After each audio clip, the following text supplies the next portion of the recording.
शुरू करते हैं आज का लेक्चर।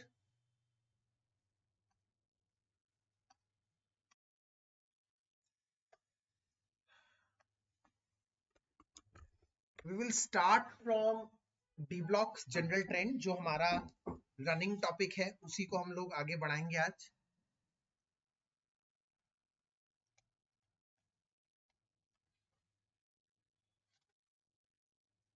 हम लोगों ने जनरल ट्रेंड्स में 4 जनरल ट्रेंड्स जो कर लिए वो इस तरह से हैं। पहला साइज हमने करा, दूसरा कैटालिटिकल प्रॉपर्टीज हमने करा, तीसरा रिडक्शन पोटेंशियल हमने करा, चौथा हमने एलॉय करा, पांचवा हमने इंटरस्टिशियल कंपाउंड्स करे, छठा मैंने मैग्नेटिक कैरेक्टर बताया था, फिर एक बार आज बताऊंगा मैग्नेटिक कैरेक्टर। अभी कोशिश रहेगी सातवां कलर बताऊं, आठवां एट्थ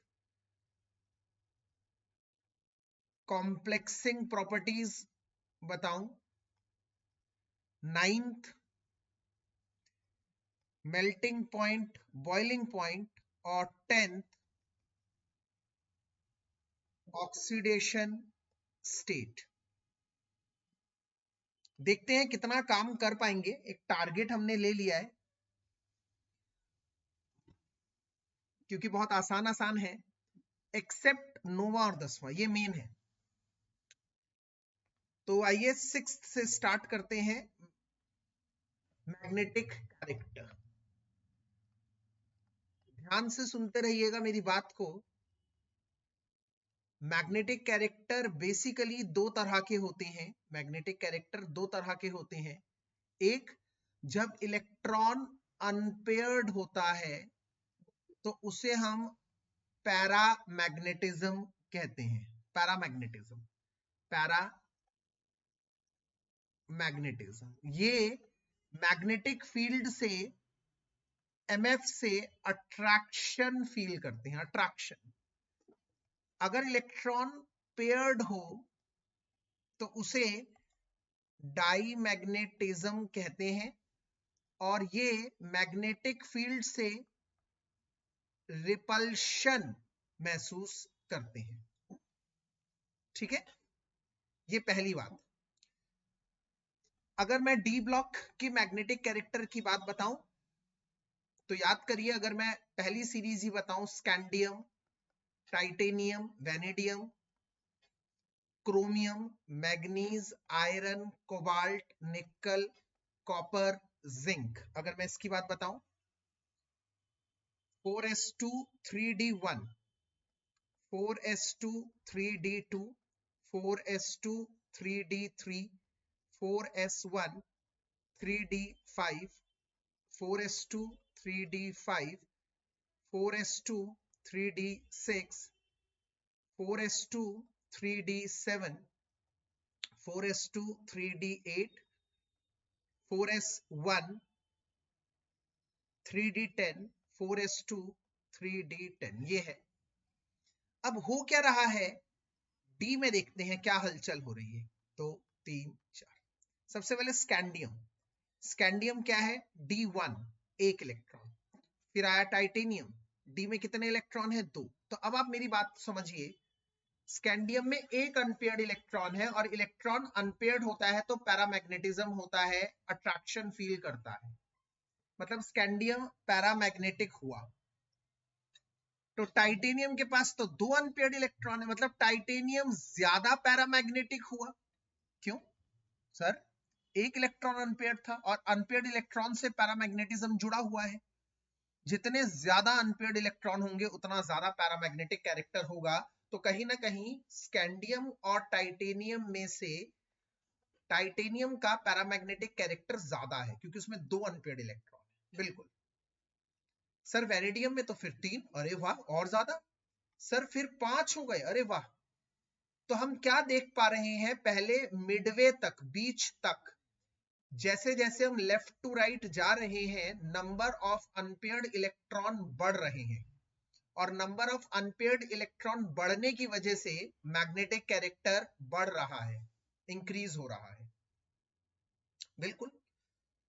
जब हम Fe पे आए जिसपे 6 इलेक्ट्रॉन है, तो 6 इलेक्ट्रॉन से ये हो गया, इसका मतलब एक इलेक्ट्रॉन की पेयरिंग हो गई।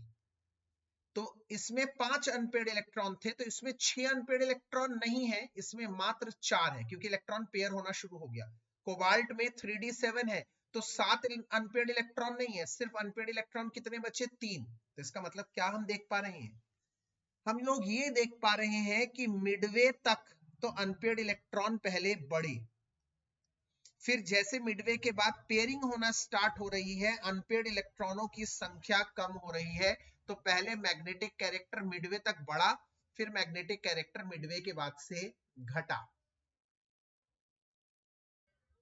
तो पहली बात हम क्या नोटिस कर पा रहे हैं, मैं लिख रहा हूं ध्यान से, on moving left to right move करते हुए MC मतलब magnetic character first increases up to midway तक बढ़ रहा है,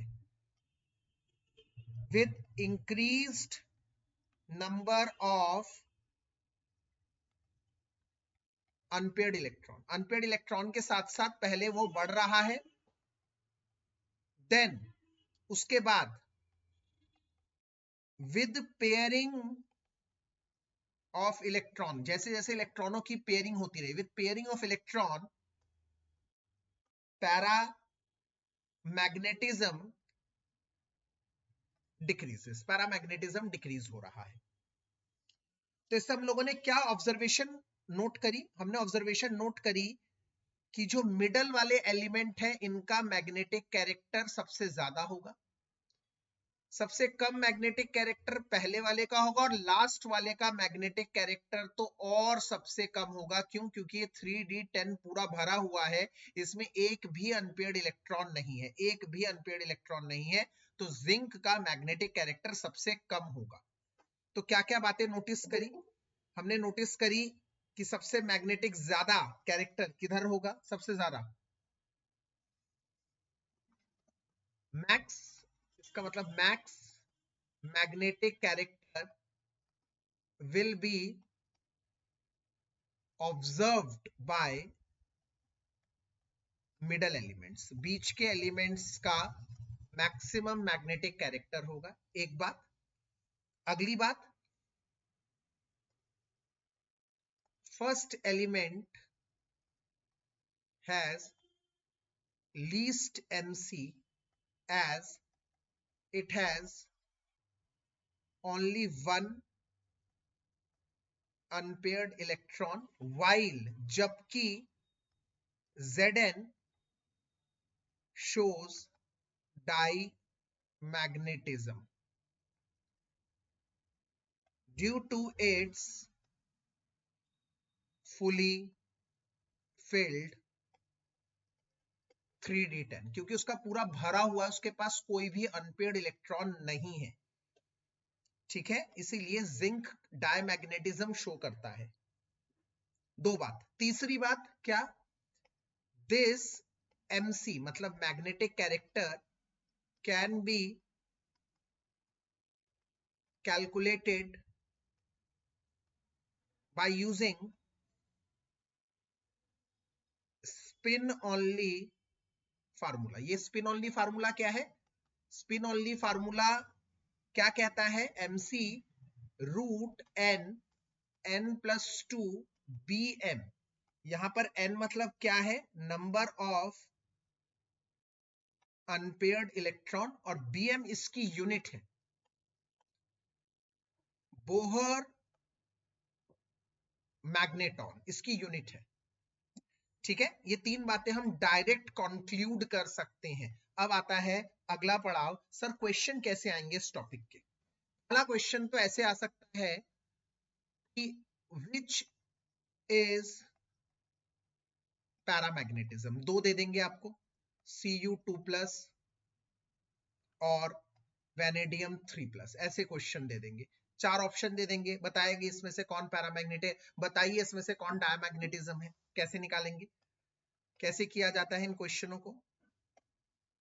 इन क्वेश्चनों को करने के लिए सबसे पहले कॉपर 2+ कहा गया है, तो पहले कॉपर की कॉन्फ़िगरेशन लिखिए 3d10 4s1। फिर कॉपर 2+, कभी भी नौसिखियों की तरह काम मत करना। 2+ मतलब इसमें से 10 इलेक्ट्रॉन निकालने हैं, तो पहले कॉपर बनाओ। बच्चे पता है क्या कर देते, बच्चे बहुत गड़बड़ कर देते हैं भाई। प्लीज कोई रिस्क नहीं है, पहले 10 इलेक्ट्रॉन बनाओ। 1 2 3 4 5 6 7 8 9 10 1। अब 2+, 2 इलेक्ट्रॉन निकाल दो इसमें से। अब जब 2 इलेक्ट्रॉन आप निकालेंगे तो 1 इलेक्ट्रॉन तो ये निकलेगा, और एक जो आखिरी में भरा है, मैं बार बार बोल रहा हूं, जो आखिरी में भरा है, तो इसके पास कुछ इस तरह का रह जाएगा। नंबर ऑफ अनपेयर्ड इलेक्ट्रॉन कितने हैं? 1। एक अनपेयर्ड इलेक्ट्रॉन बच गया इसके पास। तो अगर आप इसका मैग्नेटिक कैरेक्टर भी निकालना चाहते हैं तो 1 और 1+2, पीछे फार्मूला है n+2 बोहर मैग्नेटॉन, √3 का आप छोड़ सकते हैं, वैसे इसका 1.73 बोहर मैग्नेटॉन आ चुका है। तो हमने एक क्वेश्चन में 2 चीजें कर ली, मतलब which is para and how much magnetic character, ये भी निकालना है मान लो, and also calculate their MC, magnetic character भी निकालना है दोनों का। दूसरा कौन सा है? V3+, तो पहले वेनेडियम निकालो। वेनेडियम क्या है मेरे बच्चों? 4s2 3d3। हमेशा बच्चे 4s2 3d3 बना देते हैं, गलत हो जाता है। पहले 3d3 बनाएंगे, फिर 4s2 बनाएंगे। कुछ कॉमन एरर है जो बच्चे करते हैं। अब वेनेडियम बनाइए, कोई शॉर्टकट नहीं, कोई शॉर्टकट नहीं। शॉर्टकट लोगे तो अपनी जिंदगी से ही नुकसान करोगे। तो 3 इलेक्ट्रॉन कैसे बनाओगे? 1 2 3 और s में 2 इलेक्ट्रॉन है ऐसे। अब क्या कह रहा है? वेनेडियम 3+, मतलब 3 इलेक्ट्रॉन निकालने हैं। तो 3 इलेक्ट्रॉन कहां से निकालोगे? 2 तो ये निकलेंगे, और तीसरा ये जो आखिरी में भरा गया है, ये वाला 4। तो इसमें नंबर ऑफ अनपेयर्ड इलेक्ट्रॉन कितने हैं? 2। तो इसका मैग्नेटिक कैरेक्टर कैसे निकलेगा? √2+2। समझ में आ गया मेरी बात? 2+2 4, 2 जा 8, 8 हो गया 2√2, 2 into 1.4, अराउंड 2.8 बोहर मैग्नेटॉन। तो इसका आंसर हुआ पहला, तो बोथ आर पैरा, दोनों ही पैरामैग्नेटिज्म है। और अगर ज्यादा पैरामैग्नेटिज्म पूछे तो vanadium 3+ is more paramagnetic than Cu2+। तो इस तरह के क्वेश्चन आने के चांसेस हैं, इसको गांठ बांध लीजिए एक तो। अच्छा, दूसरे पूछेगा which of the following, 4 option दे दिए, विच ऑफ द फॉलोइंग, ऐसे which of the following shows max para, या पूछेगा आजकल एक नया क्वेश्चन, सैंपल पेपर का एकदम लेटेस्ट क्वेश्चन बता रहा हूं, मेरा काम यही है नए क्वेश्चनों को ढूंढना और आपके सामने लाना। Which of the following shows max paramagnetic character, पुराना, which of the following shows maximum attraction by magnetic field. आप देख रहे हैं क्वेश्चन को कैसे सुंदरता से ट्विस्ट कर दिया। अब मैक्सिमम पैरामैग्नेटिक पूछा ही नहीं जा रहा, उसने इस वर्ड को कर दिया गायब। उसने कहा विच of the following shows maximum attraction by magnetic field. अब आप सोच रहे भाई मैक्सिमम अट्रैक्शन, मैग्नेटिक फील्ड से ज्यादा अट्रैक्शन कौन शो करेगा? नाना तरह की चीजें आपके दिमाग में आ रही है। भैया सुन लीजिए, मैंने आज के डे 1 पहले ही बात में लिखवा दिया, जितना ज्यादा पैरामैग्नेटिज्म होगा उतना ज्यादा अट्रैक्शन होगा। तो डायमैग्नेटिज्म मतलब रिपल्शन। तो अगर पूछे मैक्सिमम रिपल्शन, तो हमें सिंपल देखना है भैया, 4 होंगे, 4 में से कौन डायमैग्नेटिक है, पिक ऑन स्पॉट ऑन करना है। जो डायमैग्नेटिक है, डायमैग्नेटिक वही होगा जिसमें नंबर ऑफ अनपेयर्ड इलेक्ट्रॉन 0 होंगे। ठीक है, तो ऐसे क्वेश्चन आ सकता है, जैसे ए आ जाए टाइटेनियम 2+, बी आ जाए टाइटेनियम 3+, सी आ जाए कोबाल्ट 2+, डी आ जाए कोबाल्ट 3+, ऐसे करके आ जाए। तो आप लोग उस हिसाब से उसको करिएगा।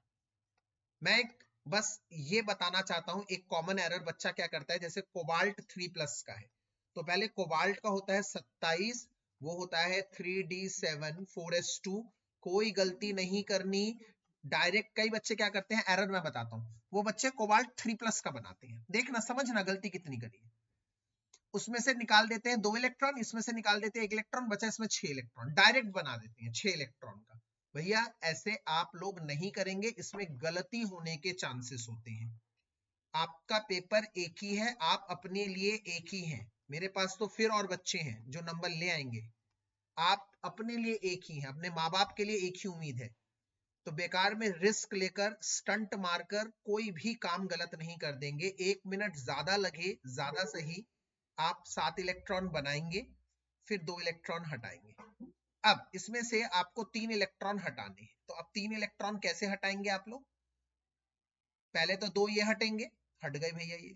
फिर इनमें से बच्चे करते हैं, एक हटाना है ना, तो बच्चा इसको हटा देता है, इसको। नहीं भैया ऐसे नहीं होगा, मैं बार बार बोल देता हूं, हटेगा इलेक्ट्रॉन वही जो आखिर में आया है, जो इलेक्ट्रॉन आखिर में आया है वही हटेगा। आखिर में घुसा ये वाला इलेक्ट्रॉन है, ये वाला, ये इसके साथ है ना, 2 ऐसे करके, ये वाला आखिरी में आया है, तो यही वाला हटाएगा, ये वाला हटेगा, ऐसे करके ये हट जाएगा।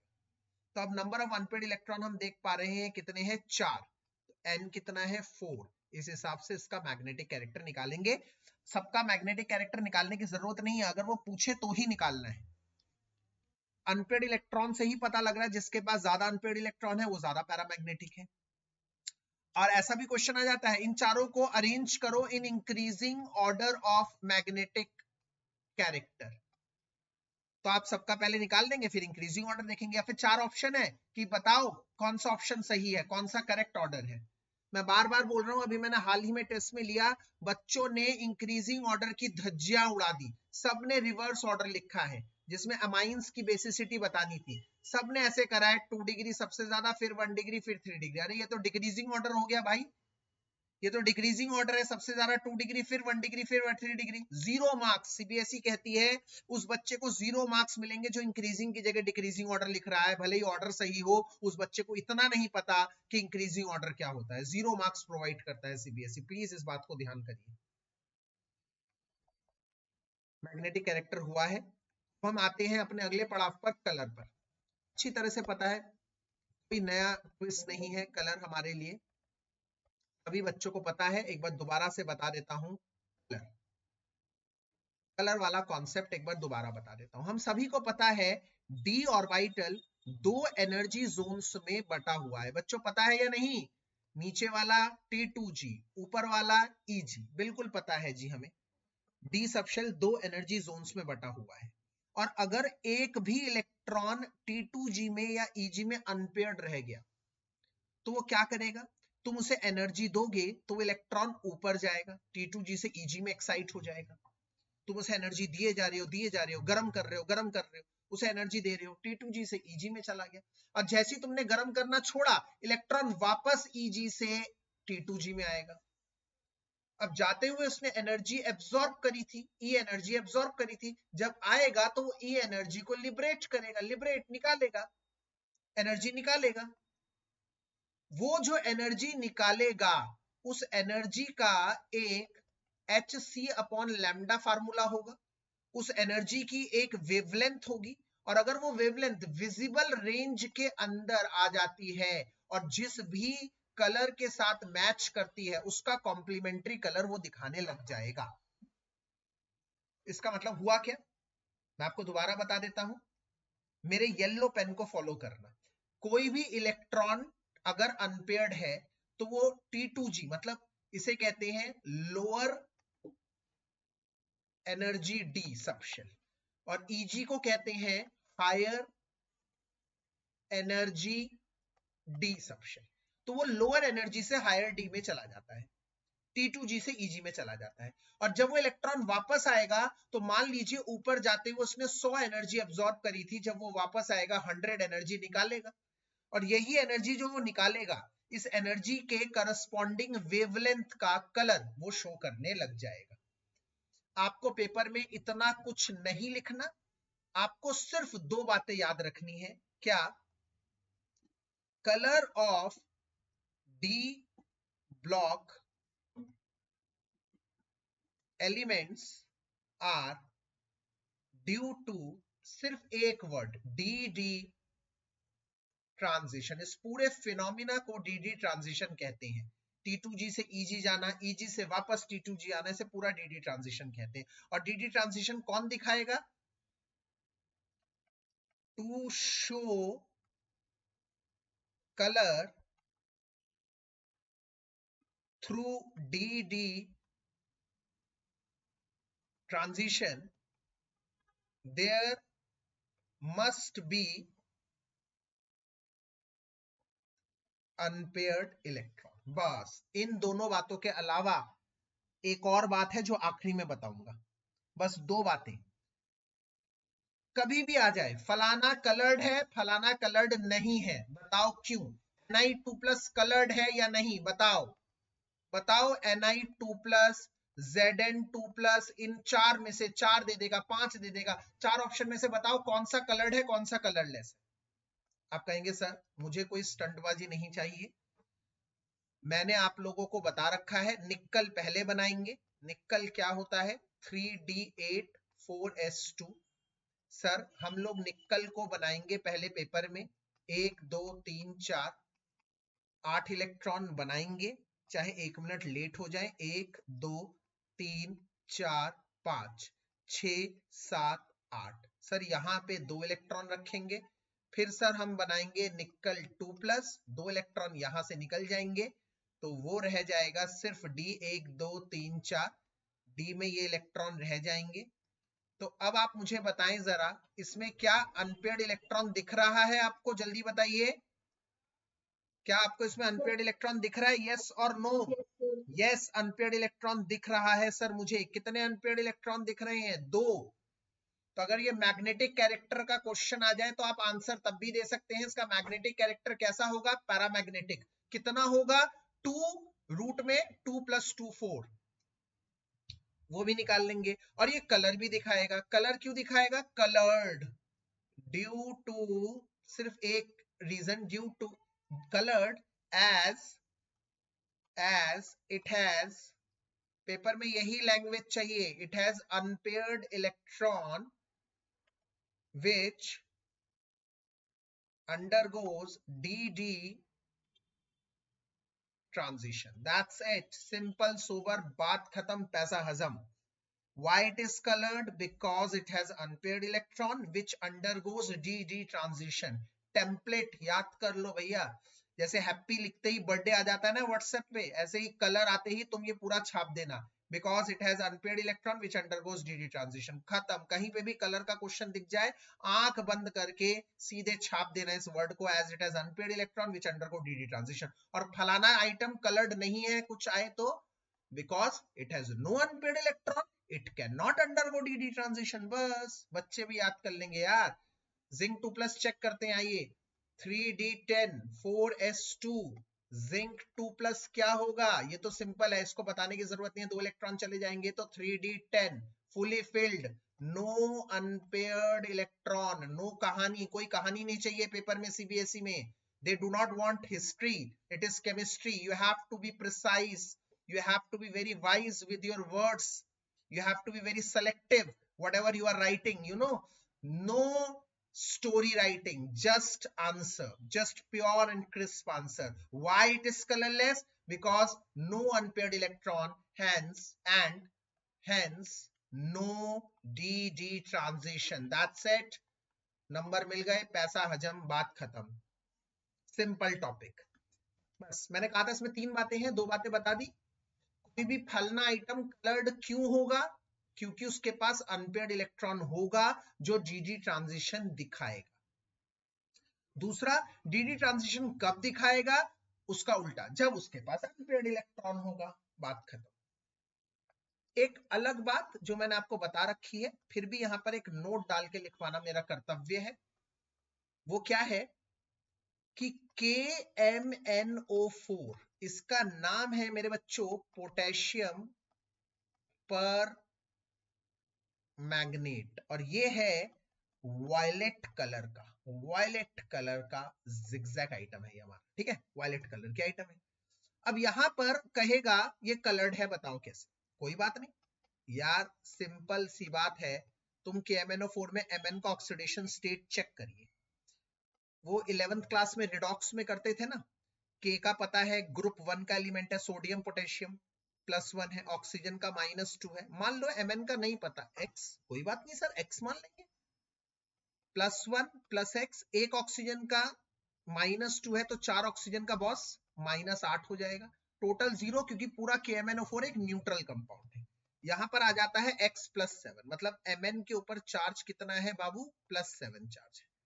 अब आप Mn का कॉन्फ़िगरेशन लिखिए तो 3d5 4s2, sir Mn +7, 7 electron दे देगा। अरे बाप रे सर, अरे बाप रे, 7 इलेक्ट्रॉन दे देगा, ये 2 चले गए और ये 5 चले गए, सर ये तो 3d0 है। 3d0 का मतलब क्या हुआ सर? कोई भी अनपेयर्ड इलेक्ट्रॉन नहीं। सर कोई अनपेयर्ड इलेक्ट्रॉन नहीं तो आपने अभी अभी समझाया नो dd ट्रांजिशन, ये तो कलर दिखाएगा ही नहीं सर। मैंने कहा यार बात तो सही है। अरे ऊपर तो लिख दिया सर आपने ये वायलेट कलर का है, ये क्या हो गया? यहां तो आपने लिख दिया ये वायलेट कलर का है पहली डंकी की चोट पे। मैंने कहा हाँ यार बात तो सही है। मैंने कहा होता ही वायलेट कलर का यार, मैं क्या करूं? अब कहानी में ट्विस्ट, सर फिर कैसे कलर दिखा रहा है? इसके पास तो कोई इलेक्ट्रॉन ही नहीं है। यस यस, ये कलर दिखा रहा है किसकी वजह से? लीगेंड, पता है ना आपको, लीगेंड मेटल चार्ज ट्रांसफर, ये याद कर लीजिए हर एक बच्चा, ligand metal charge transfer. Sir ये क्या होता है लीगेंड मेटल चार्ज ट्रांसफर? एक बार फटाफट से समझ लेते हैं बेटा। Mn के चारों तरफ ऑक्सीजन जुड़े हुए हैं, 4, ये देखो MnO4 को 4 ऑक्सीजन जुड़े हुए हैं। Mn के पास कितना 7 है, 7 इलेक्ट्रॉन दे रखे हैं, 7 इलेक्ट्रॉन दे रखे हैं, मतलब इसके D में 0, एक भी इलेक्ट्रॉन नहीं है, ठीक है। हर ऑक्सीजन के पास कितना चार्ज है? -2 -2 -2, ये इससे जुड़े हुए हैं, ये इससे जुड़े हुए हैं। अब होता यूं है, ये ऑक्सीजन यहाँ पे लीगेंड है क्योंकि ये रिच इलेक्ट्रॉन रिच है, और Mn यहाँ पे मेटल है। तो होता यूं है कि कोई एक ऑक्सीजन बारी बारी से कि यार Mn तू तो 0 हो गया यार, कोई बात नहीं, कोई एक ऑक्सीजन एक बारी में ये -1 हो जाता है और एक चार्ज को ट्रांसफर कर देता है ताकि ये +7 से कुछ देर के लिए +6 हो जाए और D0 से क्या हो जाए? D1 हो जाए। ध्यान से समझिए, किसी एक लिगेंड ने एक चार्ज मोमेंटरी टेम्पररी शिफ्ट कर दिया, ले Mn, तो Mn के पास +7 से +6 हो गया, D0 से D1 हो गया। अब ये इलेक्ट्रॉन dd ट्रांजिशन दिखाएगा। अब हमेशा एक ही ऑक्सीजन नहीं करता है ये काम, ये ऑक्सीजन रोटेट करते हैं, मतलब अगली बार ये करेगा, अगली बार ये करेगा, अगली बार ये करेगा, फिर अगली बार ये करेगा, रेजोनेंस की तरह। इसका मतलब रेजोनेंस की तरह कोई एक ऑक्सीजन, यहां एक डबल बॉन्ड है, यहां एक डबल बॉन्ड है, यहां एक डबल बॉन्ड है, एक सिंगल बॉन्ड, एक जना अपने चार्ज को ट्रैवल करता है। अगली बार क्या होगा? यहां डबल बॉन्ड बन जाएगा, यहां चार्ज ट्रांसफर करेगा, अगली बार ये दे देगा, ये चार्ज ट्रांसफर करेगा, अगली बार ये दे देगा, ये चार्ज। तो एक समय पर एक ऑक्सीजन, एक जो कि लिगेंड है, वो मेटल को चार्ज ट्रांसफर करता है और इसी की वजह से उसमें डी में एक इलेक्ट्रॉन बच जाता है। इसको हम डी ट्रांजिशन नहीं कहते, इसे लिगेंड मेटल चार्ज ट्रांसफर कहते हैं, मतलब लिगेंड ने मेटल को चार्ज ट्रांसफर कर दिया, लिगेंड ने मेटल को चार्ज ट्रांसफर कर दिया। एक और एग्जांपल जरूर देना चाहूंगा बेटा, वो एग्जांपल है K2Cr2O7 का। इसका नाम है पोटेशियम डाइक्रोमेट। पोटेशियम डाइक्रोमेट का कलर होता है बच्चों ऑरेंज। पोटेशियम डाइक्रोमेट का कलर होता है ऑरेंज बच्चों, इस बात का ध्यान करना है। और अगर मैं यहां पर भी K2Cr2O7 Cr का ऑक्सीडेशन स्टेट निकालू तो +1 +X -2 एक ऑक्सीजन का होता है, तो इधर भी निकलेगा क्या, क्रोमियम का +6, मतलब क्रोमियम का ऑक्सीडेशन स्टेट +6 है बच्चों। अगर मैं क्रोमियम का 24 एटॉमिक नंबर बोलता हूं तो क्या होता है, याद करिए, 3d5 4s1 +6 का मतलब होता है 6 इलेक्ट्रॉन चले गए। कहानी में ट्विस्ट, ये भी है d0, ये भी है d0। इसका मतलब यहां पर भी वही चीज आ रही है, यहां पर भी यही चीज आ रही है, सेम। ये भी dd ट्रांजिशन नहीं दिखाएगा, फिर भी ये कलर है। No unpaired electron, still it is coloured. Same reason, ligand metal charge transfer, same वही। तो मैं क्या लिख रहा हूं, ये बहुत इंपॉर्टेंट है। मैं क्या लिख रहा हूं, ये बहुत इंपॉर्टेंट है, बहुत ध्यान से आप मेरी बात को सुनेंगे। मैं लिख रहा हूं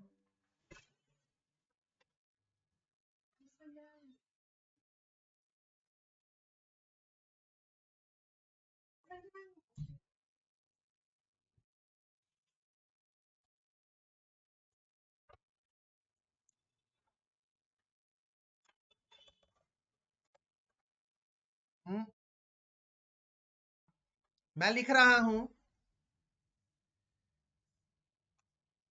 बोथ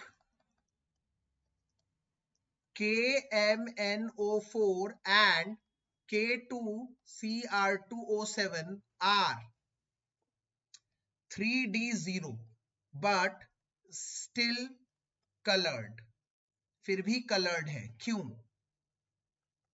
It is, क्यों, जल्दी बताओ, जल्दी बताओ। It is due to क्या? अरे बोलो, लिगेंड मेटल चार्ज ट्रांसफर, ठीक है। चलो कलर खत्म। तो कलर में हमने 3 चीजें क्या सीखी, एक बार क्विक रैपिड जिगजैग हो जाए।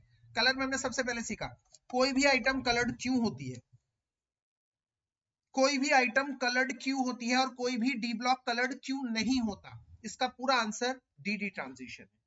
सवाल आता है डी ट्रांजिशन कब दिखाता है कोई, डी ट्रांजिशन तब दिखाता है जब किसी के पास अनपेयर्ड इलेक्ट्रॉन होता है। तो इसका मतलब अगर किसी के पास अनपेयर्ड इलेक्ट्रॉन है तो वो डी ट्रांजिशन दिखाएगा, और अगर डी ट्रांजिशन दिखाएगा तो वो कलर्ड होगा। और अगर किसी के पास अनपेयर्ड इलेक्ट्रॉन नहीं है तो वो डी ट्रांजिशन नहीं दिखाएगा, वो कलर नहीं दिखाएगा।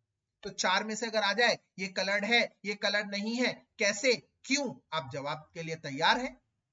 अगली चीज आपसे पूछी जाएगी कि KMNO4 और K2Cr2O7, इसमें तो 3d0 है, इसमें तो कोई भी इलेक्ट्रॉन अनपेयर्ड नहीं है भैया, फिर ये क्यों कलर्ड दिखा रहा है। तो इसका आंसर अलग है, इसका आंसर है ligand metal charge transfer. Ligand metal को एक चार्ज ट्रांसफर कर देता है टेम्परली, ये चलता रहता है, इसी की वजह से ये कलर शो करता है। चलिए बहुत बढ़िया काम कर दिया हम लोगों ने, हम लोगों ने कलर भी कर दिया। और आइए अगले उस पे चलते हैं, वो है कॉम्प्लेक्सिंग प्रॉपर्टी।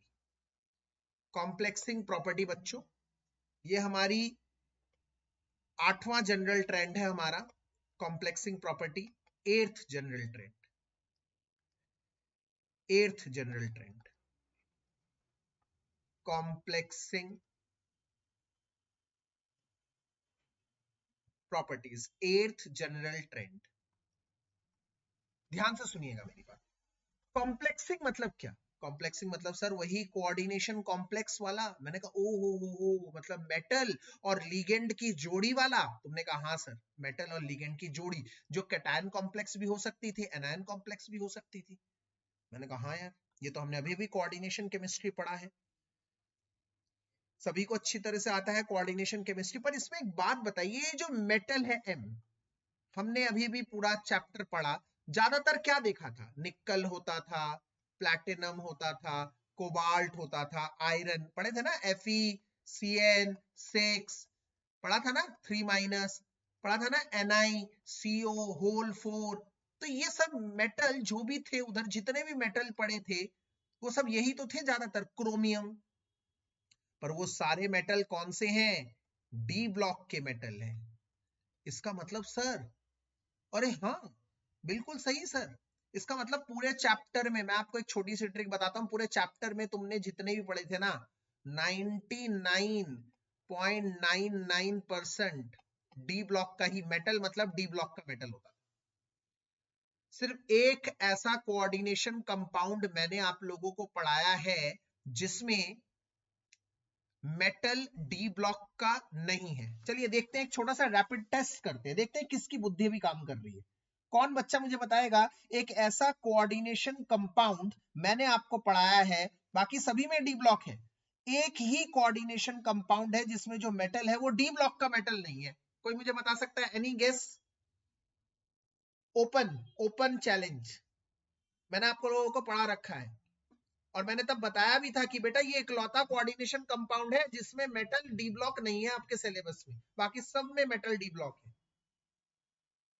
और चैप्टर का टेस्ट भी हो गया कोऑर्डिनेशन कंपाउंड का, फिर भी नहीं बता पा रहे। नहीं, उसमें रोडियम था, डोंट फॉरगॉट। विल्किंसन कैटलिस्ट में रोडियम था, रोडियम, उसका नाम था रोडियम ट्राइफिनाइल फॉस्फीन क्लोराइड, ये था। और रोडियम हमारा डी ब्लॉक एलिमेंट है, याद है ना? कौन सा? रूह रोकनी पड़े अगर कूद जाना, तो रूह रोकनी पड़े अगर कूद जाना, ये रहा हमारा रूह रोकनी पड़े अगर कूद जाना का रोडियम। चलो अच्छा कोशिश था अभिमन्यु, पर मैं सोच रहा था कोई आंसर दे देगा यार, किसी को आंसर नहीं पता। कम ऑन यार, एक बच्चा तो बोल दो। चलो मैं आंसर बताता हूं और मुझे बताओ उसका मेटल कौन है। आंसर है पेड़ों में पाया जाने वाला क्लोरोफिल। सुना है ना आपने क्लोरोफिल? हाँ, क्लोरोफिल एक कोऑर्डिनेशन कंपाउंड है। चलो ये तो बता दो अब, इसमें मेटल कौन है? कौन है?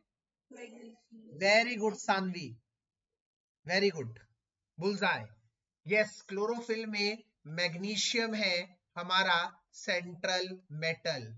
ये इकलौता है जिसमें मैग्नीशियम एस ब्लॉक का मेटल है, एस ब्लॉक का। ये इकलौता ऐसा मेटल हुआ जिसमें डी ब्लॉक का मेटल नहीं है। तो कहने का मतलब क्या सर, ये पूरी सारी कहानी आपने जो बताई, इस कहानी का मतलब क्या है? इस पूरी कहानी का मतलब ये है कि भैया डी ब्लॉक के एलिमेंट्स बहुत अच्छे कोऑर्डिनेशन कॉम्प्लेक्स बनाते हैं, बहुत अच्छे। बहुत अच्छे का मतलब क्या? सारे यही बनाते हैं, इनके अलावा है ही मैग्नीशियम बस। इसका मतलब सारे यही बनाते हैं, तो इसका मतलब डी ब्लॉक में कुछ तो खास बात होगी। यस, वही खास बात हमें पढ़नी है कि ऐसी कौन सी खास बात है बाकी मेटल में जो बाकी मेटल नहीं बना पाते, पर डी ब्लॉक का मेटल बहुत अच्छी तरह से बनाता है। तो आइए देखिए मैं क्या लिख रहा हूं। मैं लिख रहा हूं transition element, D block elements are very good complexing agents, very good complexing agents. D block elements are very good complexing agents. ज्यादातर यही बनाते हैं, क्यों? क्योंकि इनमें तीन खास बातें हैं।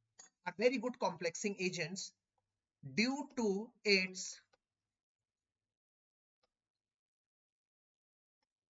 following three important points. पहला पॉइंट ए, आपको पता होना चाहिए बड़ा अच्छा। एक बात पता, सबसे ज्यादा इंपॉर्टेंट, एक अच्छा कॉम्प्लेक्स बनाने के लिए आपने देखा है लिगेंड के साथ जुड़ना पड़ता है भाई, लिगेंड के साथ जुड़ना पड़ता है। याद करो, मैं अभी बता देता हूं, आपने को ने यही सीखा है। लिगेंड, मेटल के इलेक्ट्रॉन ये होते हैं, मेटल के इलेक्ट्रॉन होते हैं ये, और फिर आ जाते हैं, याद आ रहा है कुछ? ये कौन आते हैं? हाँ भाई, ऐसे क्रॉस क्रॉस से क्या दिखाते हैं, जल्दी बताओ। लिगेंड के इलेक्ट्रॉन्स, यस, लिगेंड के इलेक्ट्रॉन दिखाते हैं भैया ऐसे। तो ये लिगेंड के इलेक्ट्रॉन आते हैं। अच्छा, तो लिगेंड के इलेक्ट्रॉन को आने के लिए इनके पास जगह होनी चाहिए। आप समझिए मेरी बात। तो अगर मैं एस ब्लॉक की बात करता हूं, एस ब्लॉक के पास एक ही ऑर्बिटल होता है। अब उस ऑर्बिटल में वो अपना इलेक्ट्रॉन रखेगा या लिगेंड का रखेगा, बता दो मुझे। फिर मैं पी ब्लॉक पे आता हूं, पी ब्लॉक में 3 ऑर्बिटल होते हैं, डी ब्लॉक में 5 ऑर्बिटल होते हैं। अब 5 ऑर्बिटल पूरी तरह से भरे नहीं होते, पार्शियली फिल्ड होते हैं। What do you mean by partially field? Partially field मतलब आधे अधूरे भरे हुए हैं। अरे भाई यही तो हमें चाहिए, आधे अधूरे भरे हुए हैं ताकि उनके आधे अधूरे खाली ऑर्बिटल में लिगेंड के इलेक्ट्रॉन आसानी से आ जाए। तो पहली बात जो इसको यूनिक बनाती है वो ये कि इनके पास डी ऑर्बिटल है जिसमें पांच डब्बे होते हैं और वो आधे अधूरे भरे हुए होते हैं, जिसका मतलब आधे अधूरे खाली होते हैं और उन आधे अधूरे खाली डब्बों में लिगेंड अपने इलेक्ट्रॉन आसानी से घुसेड़ देता है। तो किसी के मन में आ रहा होगा सर फिर तो एवलॉक जीतना चाहिए रेस। एवलॉक में तो 7 डब्बे होते हैं, उसमें तो बहुत ज्यादा लिगेंड के इलेक्ट्रॉन आ सकते हैं। मैंने कहा हाँ यार, मतलब एवलॉक तो ज्यादा बेहतर कॉम्प्लेक्स बनाएंगे। नहीं, क्योंकि ज्यादातर एवलॉक होते हैं मेरे बच्चों क्या, रेडियो एक्टिव। यस, तो इसका मतलब क्या लिख रहा हूं, पहला इंपॉर्टेंट पॉइंट क्या है, they have partially filled d subshell। they have partially filled, आधा अधूरा भरा हुआ d subshell। they have partially filled d subshell due to which they have many vacant orbitals which can accommodate electron pairs from ligands. Ligand से electron pair आसानी से accommodate कर पाएंगे। तो पहली इंपॉर्टेंट बात क्या रही मेरे बच्चों कि इनके पास पार्शियली फिल्ड डी होता है। पार्शियली फिल्ड मतलब आधा अधूरा भरा हुआ डी, आधा अधूरा भरा हुआ डी मतलब आधा अधूरी जगह खाली, खाली जगहों पे लिगेंड के इलेक्ट्रॉन भर भर के आएंगे और लिगेंड के साथ दोस्ती पक्की हो जाएगी मेरे बच्चों। दूसरी बात क्या सर, अब आपने अभी भी क्योंकि कोऑर्डिनेशन कंपाउंड पढ़ा है, आपने उधर पढ़ा है कि एक कॉम्प्लेक्स बनाता है FeCN6 3 माइनस, एक बनाता है FeCN6 4 माइनस, एक बनाता है FeCN6 2 माइनस, ऐसे कितने सारे कंपाउंड बनते हैं। और उनमें आपने गौर करा हो अगर, Fe का ऑक्सीडेशन स्टेट इधर +3 निकलेगा, इधर +2 निकलेगा, इधर +4 निकलेगा, अलग अलग निकल रहा है, अलग अलग निकल रहा है। अब देखिए अलग अलग ऑक्सीडेशन स्टेट है, इधर अलग, इधर अलग, इधर अलग। यस, ये दूसरी खास बात है। दूसरी खास बात ये है कि इन एलिमेंट का ऑक्सीडेशन स्टेट डिफरेंट डिफरेंट हो सकता है। जैसे Fe2+ भी हो सकता है, Fe3+ भी हो सकता है, वेनेडियम प्लस भी हो सकता है, वेनेडियम 2+ भी हो सकता है, वेनेडियम 3+ भी हो सकता है और वेनेडियम 4+ भी हो सकता है। ये अलग अलग तरह के ऑक्सीडेशन स्टेट दिखाते हैं जिससे चांसेस बढ़ जाते हैं अलग अलग वैरायटी के कोऑर्डिनेशन कंपाउंड बनाने की और अलग अलग तरह के लिगेंड के साथ जुड़ने की। मेरे बच्चे समझो मेरी बात को, मैं क्या कह रहा हूं। सेकंड पॉइंट ये है, दे शोज क्या, variable oxidation states, they shows variable oxidation states, अलग अलग तरह के ऑक्सीडेशन स्टेट शो करते हैं, थ्रू विच, जिसकी वजह से, through which they can join with different